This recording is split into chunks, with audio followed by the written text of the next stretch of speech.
Hey, what's up, guys? Coach Mac, playfastfootball.blogspot.com. Today we're going to do a video on postseason analysis and evaluation. Got a message from, or a reply from somebody on Twitter asking if I could do a video on this, on some of the things we look at, how we break down the past season schematically, things we want to do, things we may need to change, and how we look at those things. So figured I would go ahead and get a video out kind of explaining what the thought process is. One of the first things I think you need to look at is you take a look at schemes and you take a look at your schedule. All right, and what I mean by that is what schemes are you running, and can those schemes handle the schedule you have to play? Can you beat the people you need to beat to get into the playoffs, to win your district, to do the things that you need to do? Now, there's a couple different ways of looking at schemes. I look at it in two different ways. I've always looked at people who run certain things, and I've always said to myself, do they run what they run because of what they know, or because of what they don't know, So you'll see coaches that are lifelong in the business and they've always run this system. And a lot of them are successful, some of them are not successful, but they've always gone with that system. And the question you got to ask yourself is, do they run that because that's what they know and that's what they grew up playing in and that's where they cut their teeth coaching? Or do they run that because of what they don't know? They don't know how to run anything else. They don't know how to play any other coverages or any other fronts, or they don't know how to play or block any other schemes, or how to be a tempo team. So schemes are kind of two different ways. What is it you want to do? What is it you need to do to win? What is it you know how to do? Now, as a football coach, the great thing is I think schematically you can change throughout the course of your career if you just study football. There's enough information out there nowadays through Glacier Clinics and YouTube and internets and all kind of people now that do, just like my channel, that do YouTube videos. There's enough information out there schematically if you want to grow and be different than who you are. If you want to change, there's enough options out there for you to do so if you choose to do so. There's a lot of guys that only do what they do and they say, hey, this is what I do, this is how I'm going to do it. And there's a lot of people that are successful that way. There's nothing wrong with that. So schematically, what you need to look at is, what are you doing? What do you want to do? And is what you're doing good enough to beat the people on your schedule? All right, I'll give you a perfect example of that. All right, at the bottom, I've got drawn up, we're a 4-2-5 team, been a 4-2-5 team for the last 8-10 years, something like that, split field coverage team. So I've got drawn up a 21 personnel set, and how in our base over front we would handle, all right, a 21 personnel set in pro. We would have the 3 and then a 7 technique set to the 3-man surface. We would have a 2-eye and a 5 on the backside. Strong safety roll down as a flat force defender. Free safety playing quarters. Weak safety could be anywhere from down playing sky, back playing quarters. Obviously, if we're playing quarters, we're manned out here. And then how we play the single on the backside depends on what we do in coverage. Well, the issue we got right now is in a district that we're in, we play some really good teams that are 21 personnel, and they do a great job running the football right at you. And right now, schematically, we're not holding up in our 4-2-5 defense. And as much as I love the 4-2-5 scheme, and as much as I love coaching it, and as much as I've had great success with it in the past, I've been 9-1 with it. I've gone to the playoffs in 3-4 straight seasons in a row with it, but I've also missed the playoffs with it. I've been 1-9. It goes both ways. It's not always the scheme. But what I'm finding out right now is we are not holding up in the 4-2-5 against the 21 personnel teams that we need to beat in our district. So schematically, when you do an evaluation in the postseason, I think one of the things you need to look at is, do we need to make a change schematically because of who we need to beat and who we play? All right, so you don't always take a look at schematics of who you are. You take a look at schematics to say, not only who are we, but who do we need to beat? So if we need to beat some of these 21 personnel teams, I may need to get some different personnel on the field. Now, the coverages and the fronts you play kind of interchange with each other. If I want to put a 3-4 personnel grouping on the field, I can still play an under front, and I can set it to the boundary, or I can set it to the open side and get myself in an under front the same way my over front is lined up right here. I look at front sometimes as almost a non-entity in a way. Any personnel grouping can play any front. Anybody can get into over, under, Okie, double eagle. Any personnel group can get into that. What I'm talking about is, from the schematic point, is the personnel grouping that's on the field in that schematic. So right now with our 4-2-5 personnel, I'm not so sure it's the over front or the 3 and the 7 set to the 3-man surface or the big bubble set to the split inside. I'm not so sure it's the front or the schematics of the front. What I'm thinking it may be is the fact that right now we don't have the bodies to hold up versus 21 personnel with our 4-2-5 scheme, so we might need to go to more of a 3-4 scheme to where we get more linebackers on the field. We may play the same fronts. I don't know if we'll change and be I don't know to say that, if we become a 3-4 team, to say that we are going to go straight under front reduction. I'm not saying that's what we would need to do, but what I'm saying is this personnel group may give me the bodies I need to play 21 personnel better than my 4-2-5 group. All right, so when you're looking at schematics, think about scheme, what you want to be. Think about your schedule. Can you win with the schedule you have playing the scheme? Okay. Next thing I think you need to take at is players. Take a look at, is players.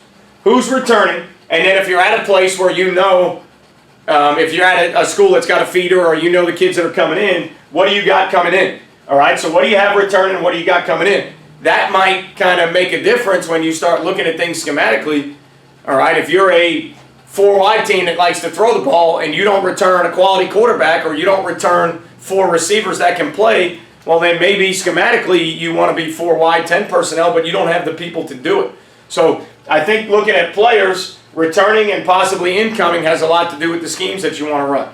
All right, so I think you need to kind of evaluate and take a look and say, all right, what do we graduate? What are we bringing back? What's coming up from JV? What do we know of that we're getting from junior high, Pop Warner, wherever they may come from, depending on the type of setting you're in. Do you get them? Do you know the ones that you're going to get? All right, or do you not know until system that we're in? I usually don't know until somewhere around April the ones that I'm going to get because they come from 2 or 3 different junior high schools. So that part of it for us is tough to kind of break down and say who's coming in, but the returning part is real easy for us. We know what we're returning.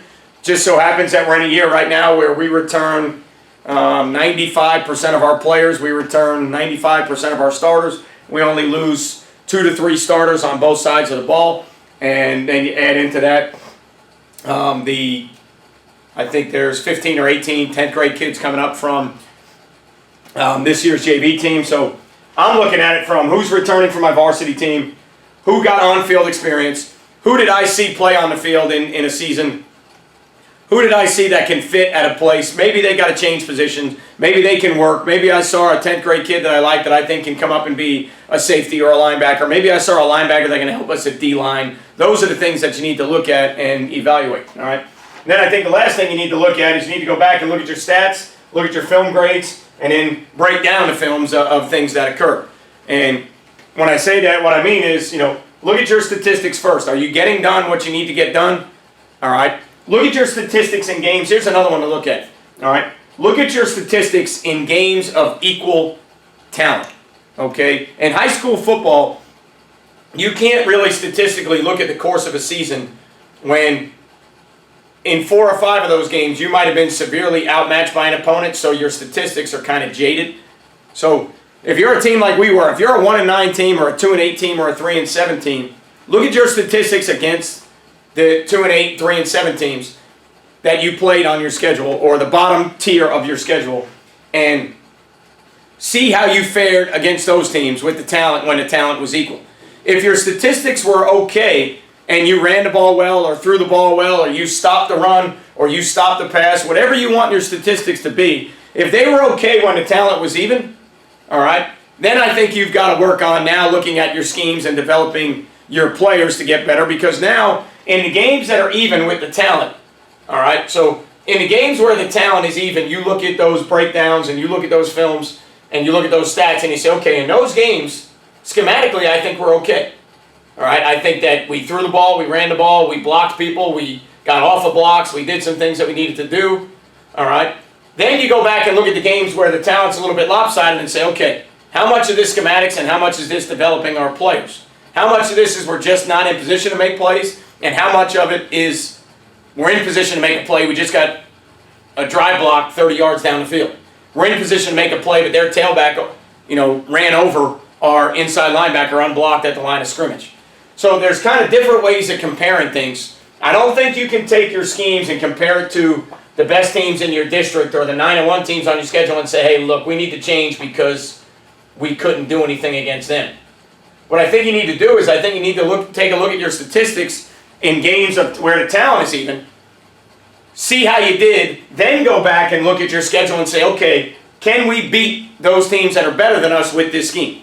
All right, so it's kind of a full circle deal to where your scheme has got to be able to beat the people on your schedule, but don't base the scheme evaluation on the 6 or 7 teams on your schedule that are 9-1 or 8-2 going to the playoffs, or the top 5 or 6 teams on your schedule. That would be like everybody basing their evaluation and their scheme off of playing Clemson or off of playing Penn State and Ohio State. If you take the bottom teams in the Big Ten and you take the bottom teams in the ACC or the SEC, if your evaluation is how did we do against Alabama, how did we do against Clemson, how did we do against Miami, how did we do against Ohio State or Penn State, those bottom tier teams are going to feel like they need to change schematics all the time.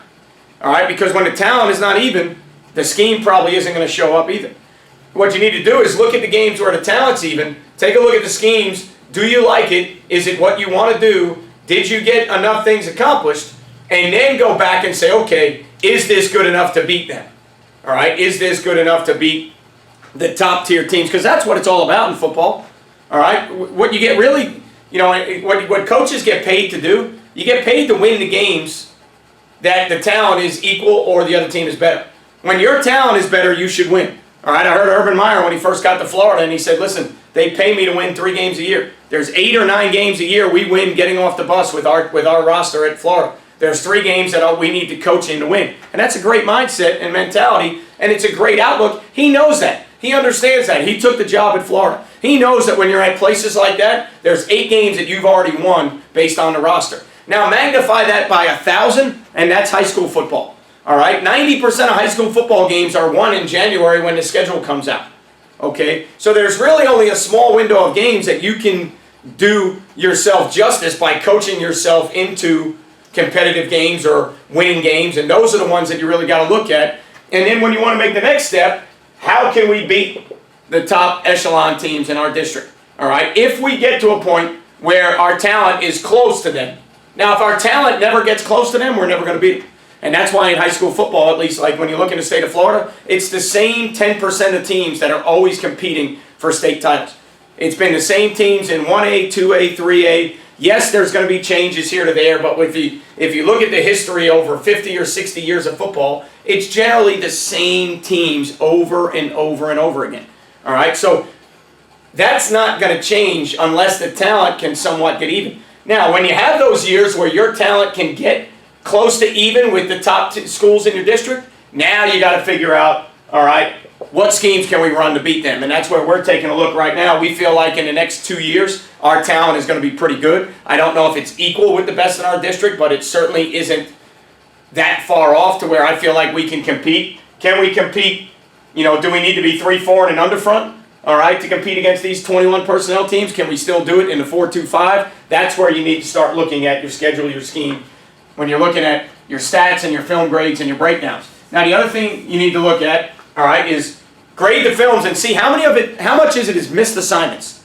How much is it your guy on an assignment but just gets killed by somebody else? All right, so if you've got a system where there's nothing but missed assignments, then maybe you've got a terminology or a verbiage issue. If you've got a system where you have a ton of missed assignments, then maybe you do too much or what you do is too complicated for your kids.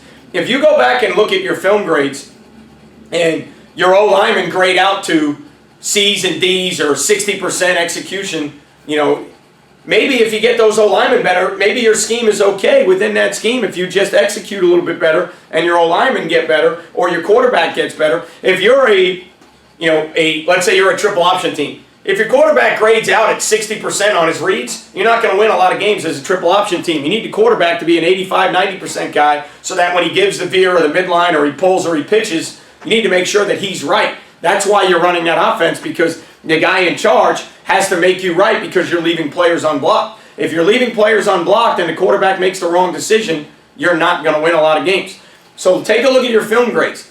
Take a look at the evaluation or the breakdowns of those films and say, okay, look, did we have a chance Were we in position? Did we have our kids ready to make plays, but they just couldn't physically make it? So when you're looking defensively, like this year, we gave up a lot of yards. We gave up a lot of yards rushing. Schematically, when I look at it at the end of the season, I go back, there's some times where we have guys at the line of scrimmage where we just miss tackles and a running back breaks 3 or 4 tackles. That's not the scheme. Now, if you get to a point where a team is getting the edge of your defense before a human being ever puts a hand on him and he's got 15 yards, that's scheme. If you're outflanked and a guy takes a toss, a jet sweep, or whatever it may be, and he doesn't get touched by a defensive player 15 yards, that's a scheme. If you play an option team or a zone read team and the quarterback pulls the ball and runs for 20 yards before you find another player in your helmet on the film, that's the scheme. All right? But if you look at it and say, look, in the scheme of what we're doing, we have guys at the point of attack, they're just getting manhandled by the other team. Well, then that's not the scheme. That's the development of players. Okay, so it takes a while to learn how to look at it. A lot of times after the season, guys, right away, what do you want to do? You want to go to clinics. You want to go talk to people, and you want to say, hey, what do you do? We got to do that. Hey, what do you do? We got to do that. Okay? Sometimes it takes a lot of experience to go back and say, hold on a minute.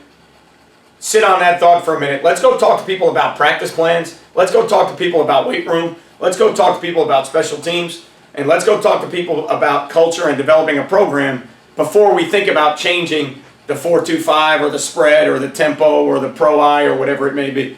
All right? Because sometimes you have the right schematics. You're just not getting results because the kids that are in the scheme aren't ready to play that type of scheme. If you are a 4-2-5 like we are, maybe your 7 technique can't hold the point when he's getting down blocked by the tight end and it's making the edge that much further or that much longer. Maybe your 3 technique can't handle double teams. All right, so those are the things you got to kind of look at. You know, to the big bubble side, your will linebacker, he takes on blocks and he tries to spill them to your weak safety, but he's 152 pounds, so when he goes to spill that block, he gets obliterated, and now instead of the ball bouncing, he just gets smothered to where the lane to run through is 30 yards wide. Those are the things you got to kind of look at, and it takes a while to understand how and why and what's good and what's not good. When you don't have results, obviously the first thing you're going to think of is scheme, schematics, we got to change. I don't think that's always necessarily the issue. Us personally, I'm probably going to make a schematic change on defense simply because I don't know if what we have coming back is good enough in the 4-2-5 to beat what we have to beat in our district. And that's not saying I don't think the 4-2-5 is good enough. No, I think the 4-2-5 is just fine. I just don't know if we have the horses to play some of the teams that we play that are very, very good in 21 personnel running the ball right at you. So I don't really know if that's a way for us to live if we want to make the playoffs in the future. I like our talent. I like the kids we have coming back. I think we need to do a better job coaching them and developing them. But for me, defensively, I just personally feel like we need to maybe get some bigger bodies on the field. And if we're going to play with a 9 technique, maybe it should be a Sam linebacker and not a safety. You know, maybe it should be a kid that's about 10, 15 pounds heavier. But then what we got to do now is when we play spread teams, we got to adjust our coverages because now the Sam linebacker can't do the things that the strong safety did. So, you know, 6 of one, half dozen of the other. End of the day, thing you got to look at is once you evaluate your players and your schemes, sooner or later when you feel like the talent is getting better or it's getting close to even, how do you beat the best teams in your district? That is number one. I think first thing I learned when I was a GA in college, good buddy of mine told me right away, find the best 2 teams in your conference and figure out what you need to do to beat them. If you can't beat them, it's irrelevant anyways. Whatever you do, you know, you beat everybody else in the conference, but you better be able to beat those 2. Well, it's the same thing in high school football. Who's in your district? Who's the best 2 teams in your district? How do you beat the best 2 teams in your district? Can you do it? If the talent is even, what schemes do you need to beat the best 2 teams in your district? Maybe, all right, and this is something that we're going to do next year, I guarantee you, and it's something that college teams do, and especially in the ACC. I can guarantee you that no matter who we play next year, that we will have 10-minute periods every day where we defend 21 personnel. I don't care if we're playing a flexbone team. I don't care if we're playing a 10-personnel team. I don't care if we're playing a spread team. I don't care who we're playing. We will have 10-minute periods where we work 21 personnel. Why? Because regardless of who we're playing that week, at the end of the day, in order for us to do the things that we want to do and accomplish the things that we want to accomplish, we have to defend 21 personnel. All right, so I think that's another thing you should look at. Take the best team in your district or the team that you really need to beat, maybe a team that you need to beat to win a state championship that you can't beat. Figure out what they do. Have 10-minute periods every day throughout the course of your year where you work on that, just like the ACC teams do with Georgia Tech. They start in the spring, and then throughout the year they have 10-minute periods where they're always going to work on triple option stuff so that they can get ready for Georgia Tech because they know they can't get ready in 3 days. So that's an idea that you may want to use. That's something that we're going to do. All right, at the end of the day, make sure you are honest with your assessment with yourself and your team and your schemes. Go back and look at it. Don't be afraid to, kind of critique yourself and other coaches on your staff. Don't be afraid to say what's good, what's bad. Don't be afraid to address the issues. And at the end of the day, make the changes that you feel are best for your program. You're the only one that knows that. All right, guys, I'll catch you next time. Remember, you don't play well until you play fast.